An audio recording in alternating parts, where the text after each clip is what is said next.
یہ کہانی ہے خلافت عثمانیہ کی اس بہادر جرنیل کی کہ جو اکیلا تنہا عرب باغیوں برطانیہ اور اس کی اتحادی افواج سے 72 دن تک لڑتا رہا تھا۔ بعد میں برطانیہ نے اس کو بہادری اور دلیری سے متاثر ہو کر صحرائی چیتا یا ٹائیگر آف دی ڈیزرٹ کا خطاب بھی دیا تھا۔ تاریخ اسے مدینہ کا محافظ کے نام سے یاد کرتی ہے۔ وہ خلافت عثمانیہ کا ایک بہت زیادہ بہادر جرنیل تو تھا ہی، لیکن جس چیز نے اس کی شخصیت کو اجاگر کیا وہ تھا اس کا حضور کریم صلی اللہ علیہ وآلہ وسلم سے تعلق اور عشق۔ پہلی جنگ عظیم کے دوران برطانیہ تقریباً ہر جگہ سلطنت عثمانیہ کے ہاتھوں شکست پہ شکست کھاتا جا رہا تھا، تو آخر میں اس کے فوجی جرنیلوں کو ایک چال سوجی۔ انہوں نے شریف مکہ حسین بن علی جو کہ حجاز کا گورنر تھا اپنے ساتھ اس لالچ میں ملا لیا کہ جنگ کے اختتام پر اسے مسلمانوں کا خلیفہ بنایا جائے گا۔ شریف مکہ نے خلافت عثمانیہ کے خلاف بغاوت کر دی اور مکہ اور جدہ پر قبضہ کر لیا۔ اس کے بعد وہ مدینہ کی طرف بڑھا۔ اس کے ساتھ انگریز اور فرانسیسی فوجیں بھی تھیں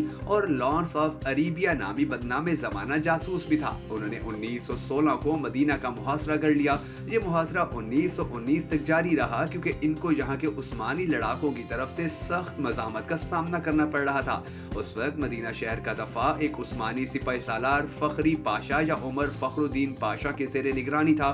یہ شخص انتہائی دلیر اور صاحب ایمان تھا۔ مدینہ منورہ کے باسی اس کی بہادری اور حسن انتظام پر اسے بہت پسند کرتے تھے۔ عربوں کی غداری کی وجہ سے پوری سلطنت عثمانیہ کو شدید دھچکا لگا اور برطانیہ اور اس کی اتحادی بڑی تیزی سے عثمانیہ کے علاقوں کو اپنے قبضے میں لیتے جا رہے تھے۔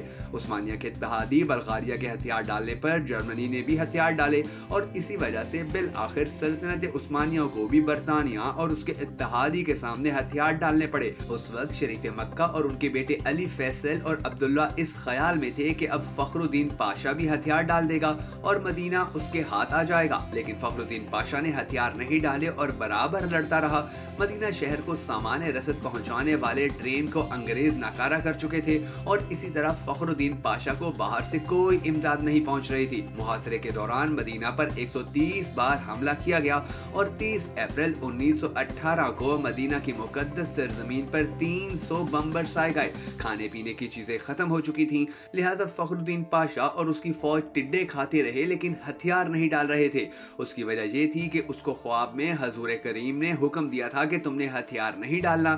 ایک ترک مصنف لکھتا ہے کہ ایک مرتبہ 1918 میں جمعہ کے دن فخر الدین پاشا مسجد نبوی میں نماز کے دوران خطبہ دینے ممبر کی سیڑھیوں پر چڑھنے لگا تو آدھے ہی راستے میں رک گیا اور اپنا چہرہ حضور کریم کے روضہ مبارک کی طرف کرتے ہوئے عرض کیا، اے اللہ عز و جل کے رسول، میں آپ کو کبھی نہیں چھوڑوں گا۔ اس کے بعد اس نے نمازیوں سے ولولہ انگیز خطاب کیا۔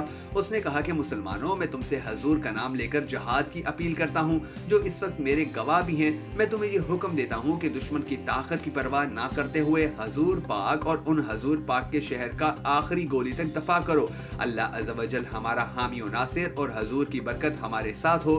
ترک افواج کے بہادر افسروں، اے چھوٹے محمدیوں، آگے بڑھو اور میرے ساتھ مل کر اللہ عز و جل اور اس کے رسول کے سامنے وعدہ کرو کہ ہم اپنے ایمان کی حفاظت اپنی زندگیاں لٹا کر کریں گے۔ اس کے بعد فخری پاشا نے کہا کہ اسے خواب میں حضور نے حکم دیا تھا کہ وہ ابھی ہتھیار نہ ڈالے۔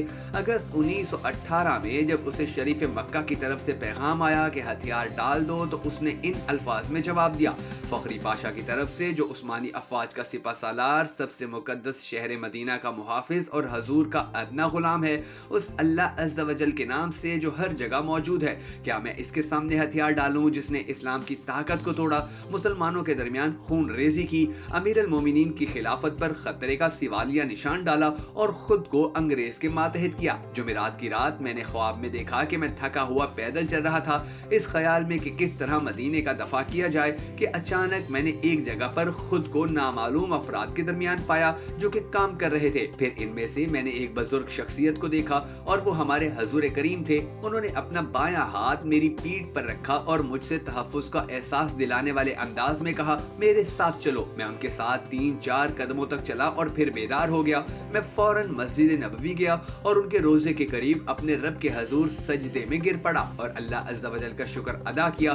اب میں حضور کی پناہ میں ہوں جو کہ میرے سپہ سالار اعلیٰ ہیں۔ میں مدینہ کی عمارتوں، سڑکوں اور اس کی حدود کے دفاع میں دل و جان سے مصروف ہوں۔ اب مجھے ان بیکار پیشکشوں سے تنگ نہ کرو۔ 30 اکتوبر 1918 کو سلطنت عثمانیہ نے ہتھیار ڈال دیے اور وزیر جنگ نے